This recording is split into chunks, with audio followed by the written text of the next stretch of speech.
Bonjour, on se retrouve aujourd'hui pour le tirage pour le mois d'avril 2020 pour les signes du taureau, donc soleil en taureau, lune en taureau et ascendant en taureau. Pour ceci, j'ai utilisé, excusez-moi de mon accent, le Well of the Year Tarot, donc de l'Oscar Abeo, le Judith Lenormand et l'oracle celtique. N'hésitez pas à aller faire un tour sur Utip, n'hésitez pas à mettre un pouce vers le haut et à vous abonner à cette chaîne si ce n'est pas déjà fait. Pour l'énergie générale, j'ai utilisé donc le tarot et aujourd'hui donc pour les taureaux, nous allons avoir le 5 de coupe. Le 5 de coupe, ça me parle du sentiment de perte. Regardez sur la photo, elle est catastrophée. Hein. Ça me parle de difficulté à accepter le sentiment de cette perte, hein, évidemment. Elle est vraiment catastrophée. Alors, hop. Elle est vraiment pas bien. Hein. Ça me parle du fait de devoir accepter les changements qui pourraient finalement s'avérer positifs hein, au bout du compte, hein, mais pour ça il va falloir les accepter et accepter de passer à autre chose, accepter nos erreurs, accepter nos chagrins, car ils peuvent être au final un mal pour un bien. On sera peut-être fragilisé, mais essayons de ne pas être dévastés. Je ne suis pas taureau, mais je suis dans l'empathie totale. Vraiment. Voilà, il faut éviter le sentiment de désespoir et de dévastation, le drama queen. C'est à éviter le plus possible, d'accord? Je l'ai fait pour quelques signes seulement et je vais vous le faire pour vous. Pour moi, la pierre qui peut vous aider à traverser ça pourrait être l'hématite. Je vous montre, elle ressemble à ça l'hématite, hein. C'est une pierre noire et brillante un petit peu. Hein. L'hématite, elle peut vous aider en fait parce qu'elle peut harmoniser le mental, elle a la capacité à dissiper un petit peu la négativité mentale, d'accord? C'est une pierre qui peut vous soutenir en fait si vous êtes une personne timide, si vous êtes une personne introvertie, des choses comme ça. Ça peut favoriser aussi le respect de soi, vous voyez, dans cet échec du 5 de coupe qui peut vous dire ouais bon là c'était pas trop cool machin, t'es peut-être trompé ou t'as peut-être fait une erreur etc. Ça peut vous aider en fait à quand même vous protéger en fait des réminiscences, de la culpabilité, d'accord. Ça va aussi écarter les autolimitations si vous avez des sorties de zone à faire par rapport à ce 5 de coupe qui est, les coupes sont les émotions. Si vraiment vous vous sentez catastrophé par ce qui vous arrive, peut-être que ça peut contribuer à dépasser en fait vos dépendances à certains schémas négatifs, mais ça peut mettre en lumière aussi vos insatisfactions, vos autolimitations et du coup vous aider à les dépasser. Ça peut stimuler aussi votre concentration et puis vous aider à utiliser votre mémoire à bon escient et vos expériences passées à bon escient. Voilà, on va aller voir avec le Normand. Ok, bon bah c'est en corrélation en même temps avec la carte de tarot, hein. On n'a pas un tirage formidable, hein, mais il n'est pas catastrophique non plus. Voilà, on a beaucoup de... Par exemple le nuage, on va y aller dans l'ordre, hein, parce que sinon je commence à me disperser.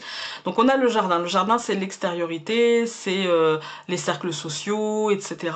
On voit que le jardin est à côté de la tour, on voit que...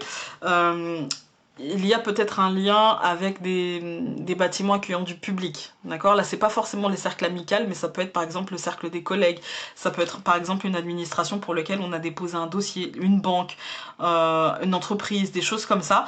Et puis on voit bien au centre du tirage avec la croix que c'est assez lourd et que la croix c'est la lourdeur et c'est aussi la fin. Donc il y a peut-être des fins par rapport à la tour et au jardin, voilà, au cercle des collègues, des fins administratives, juridiques, etc. Mais dont on ne sait pas avec le nuage derrière ce qui va s'amener, en fait. On n'en sait rien. On sait juste que ça aura un impact concret dans notre vie, voilà. On sait juste qu'il y aura un impact concret, mais pour moi c'est une fin, en fait. Il y a vraiment une fin ancrée et une fin qui ne nous dit pas quelle sera la suite des événements, quelle sera la suite des choses énergétiquement. C'est très lourd en fait, hein. On va tout recouvrir.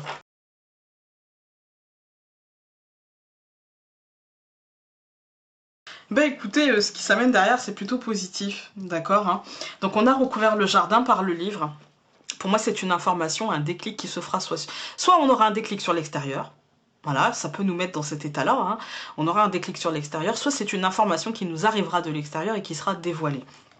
Cette information, pour moi, ce sera de l'ordre d'une décision administrative, de l'ordre d'une décision professionnelle, de quelque chose qui viendrait, en fait, qui descendrait vers nous, en fait, hein. Il y a une décision. Pour moi, c'est une décision qui tranchera la lourdeur et qui offrira un beau cadeau au final. C'est ce que je vous disais, un mal pour un bien. En fait, même si ça va vous stresser, même si ça va vous faire peur, même si vous préféreriez que ça ne pas être dans cette situation vous apportera un cadeau. Avec le bouquet, ce sera un vrai cadeau. Ensuite, nous avons donc recouvert les nuages par l'étoile, et l'étoile, c'est l'apaisement, d'accord? Donc derrière ces nuages, derrière cette incertitude, derrière ce je ne sais pas où je vais, eh bien vous allez vers du positif, vous allez vers de l'apaisement, vous allez vers de la réussite et du succès. Et pour moi, c'est un succès qui sera aussi bien avec l'ours concret, matériel, en fait, financier, et vous y allez d'un pas sûr, d'un pas posé. Voilà.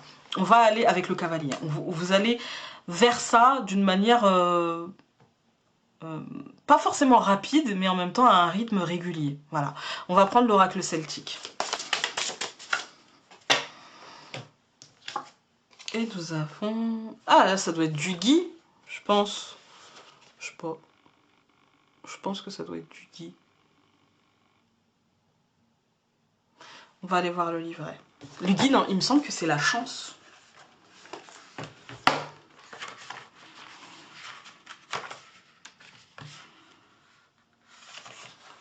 Alors, c'est pas du Guy, c'est du Ou.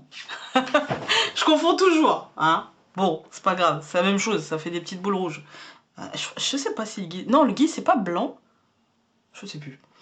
Alors, cet arbuste persistant fleurit en été et fructifie en hiver. Il joue le rôle de gardien de l'année déclinante durant le mois d'hiver et détient la sagesse des heures d'obscurité.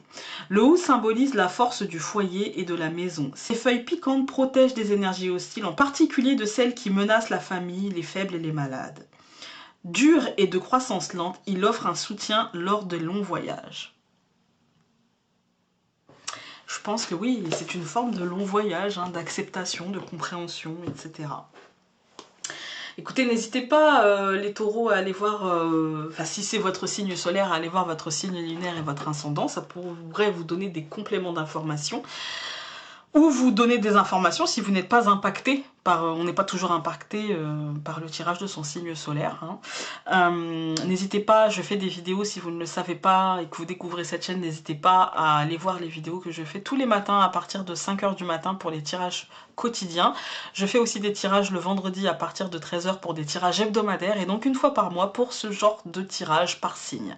Je vous embrasse très fort et donc on se dit à très vite pour une prochaine vidéo. Salut!